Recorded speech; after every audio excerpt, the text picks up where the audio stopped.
Namun alangkah kagetnya ketika tas olahraga itu dibuka.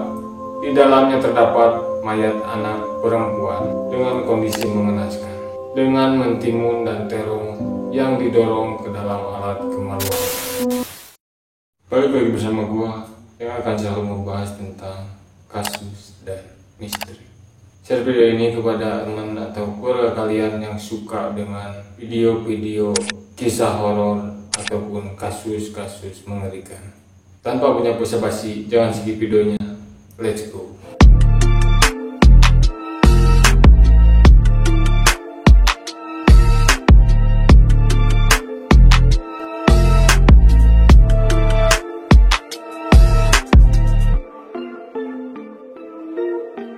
Oke guys, sebelum ke videonya, saya ucapkan turut berduka cita kepada saudara-saudara kita yang ada di Cianjur. Yang kemarin pada hari Rabu tanggal 21 November adanya gempa yang begitu dahsyat. Kita doakan semoga korban di sana baik-baik saja. Amin. Oke, di pembahasan kali ini kita akan membahas sebuah kasus terhadap anak perempuan yang mengalami perlakuan seksual dan juga penyiksaan sampai-sampai ia ditemukan meninggal dengan kondisi yang sangat mengenaskan. Kasus ini berasal dari negara Malaysia dan kasus ini pun menjadi salah satu kasus yang tidak pernah terpecahkan sampai saat ini. Hingga kasus ini dianggap paling mengerikan di sejarah Malaysia.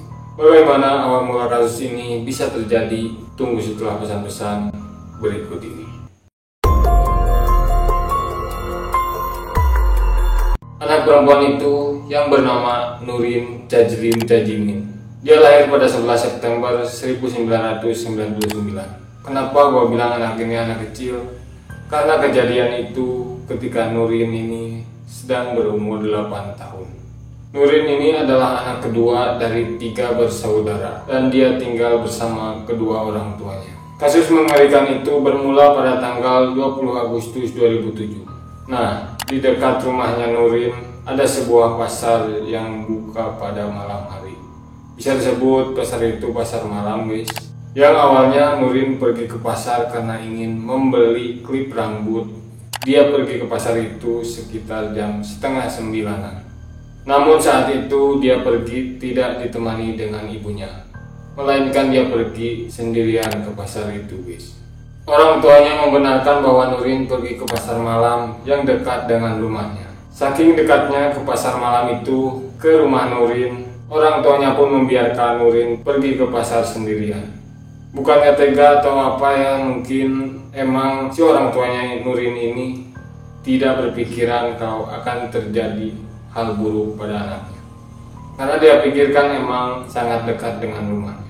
Namun setelah malam itu Nurin tidak pernah kembali pulang. Orang tuanya Nurin lalu melaporkan kehilangan anaknya. Hingga dalam penyelidikan, polisi mendapatkan info dari saksi yang sempat melihat Nurin tengah dipaksa masuk ke dalam mobil oleh seseorang pria yang tidak dikenal.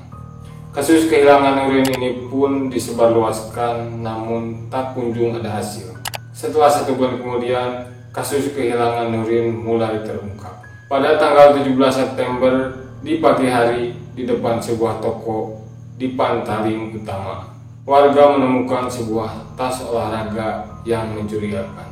Namun alangkah kagetnya ketika tas olahraga itu dibuka. Di dalamnya terdapat mayat anak perempuan dengan kondisi mengenaskan. Dan yang paling mengkhawatirkan, tubuh mayat anak itu telanjang bulat dengan mentimun dan terong yang didorong ke dalam alat kemaluannya. Kasus ini membuat gue ingat dimana kasus yang ada di Indonesia yang pernah gue bahas di video sebelumnya, yang dimana kasus itu membunuh korbannya dengan memasukkan gagang cangkul di kemaluannya guys. Serem guys. Tidak butuh waktu lama bagi gadis itu untuk diidentifikasi sebagai Nurin setelah pengecekan DNA.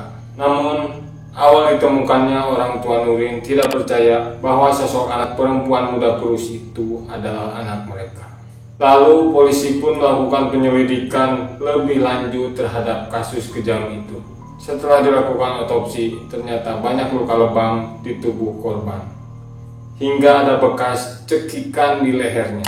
Menurut ahli forensik, dia menyimpulkan bahwa Nurin kemungkinan mengalami penyiksaan dan pemerkosaan kurang lebih lamanya 1 bulan.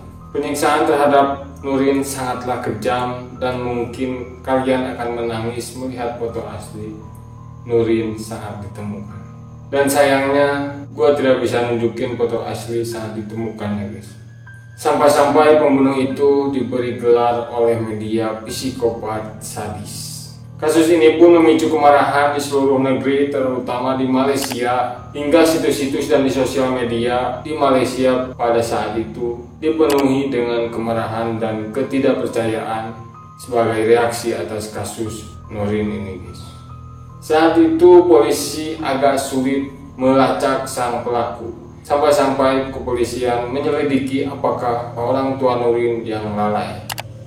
Kalau di Malaysia adanya suatu pelanggaran yang dapat menyebabkan tuduhan berdasarkan pasal 33 dari CIL ACT 2001. Usulan itu memicu kecaman publik dan yang paling menonjol dari Dilenti, Ketua Yayasan Pencegahan Kejahatan di Malaysia, yang menjawab bahwa menghukum orang tua korban lebih jauh tidak adil.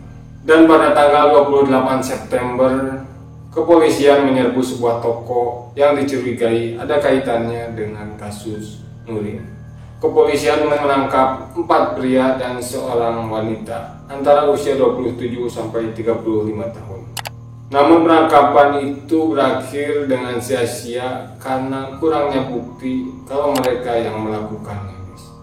Saking sulitnya mengungkap kasus ini, polisi di Malaysia pun sampai mengeluarkan seperti sayembara dan barang siapa yang mempunyai atau mengetahui informasi tentang kasus Nurin, polisi akan memberikan penghargaan sebesar Rp10.000 atau setara dengan 35 juta di waktu itu.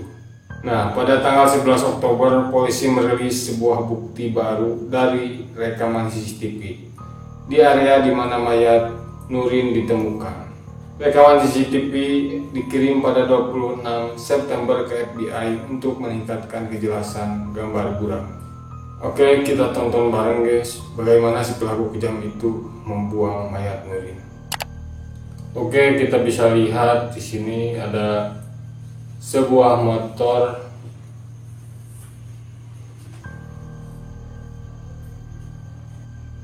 Motor itu sedang membawa sebuah tas yang berisi mayat Nurin.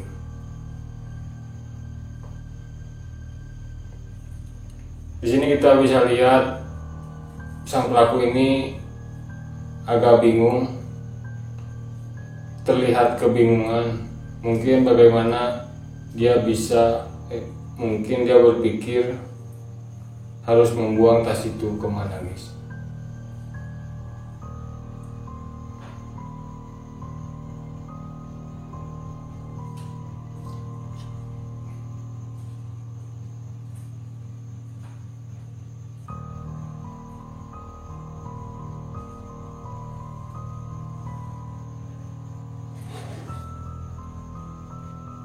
Rekaman pertama ini yang diambil sekitar pukul 1 siang. Seorang pengendara sepeda motor membawa tas olahraga dengan tubuh Nurin di dalamnya, dan dia pun masuk ke halaman toko guys.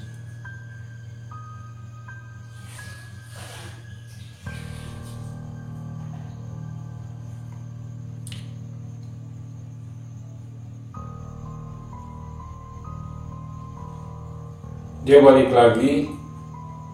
Oh, kita bisa lihat di sini. Kita replay.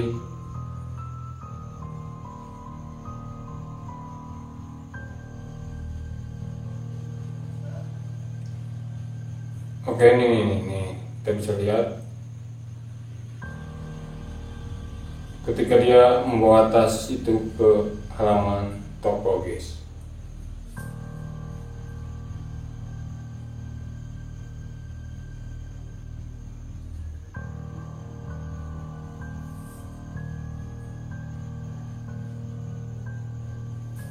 Dia langsung pergi.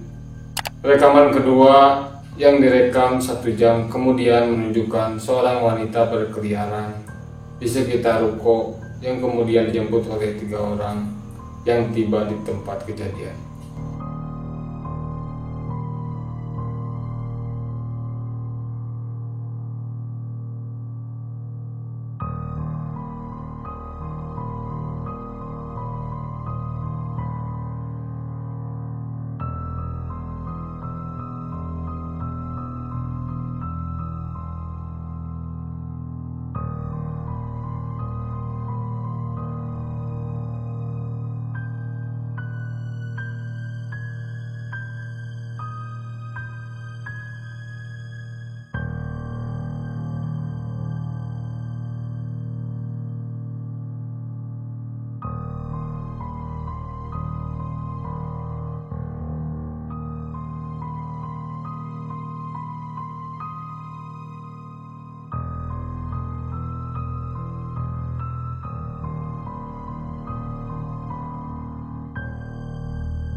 Tapi dari penyelidikan rekaman CCTV ini, kepolisian tidak bisa mengungkap sang pelaku. Karena kalian bisa lihat tadi di CCTV-nya kalau gambarnya itu sangat buram dan terlalu jauh.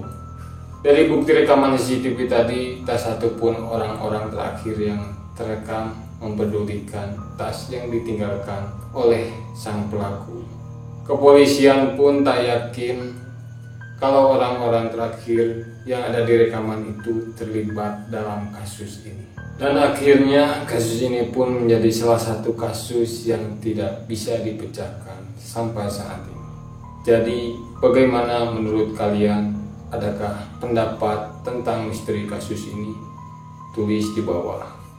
Jangan lupa subscribe dan sampai jumpa di video berikutnya.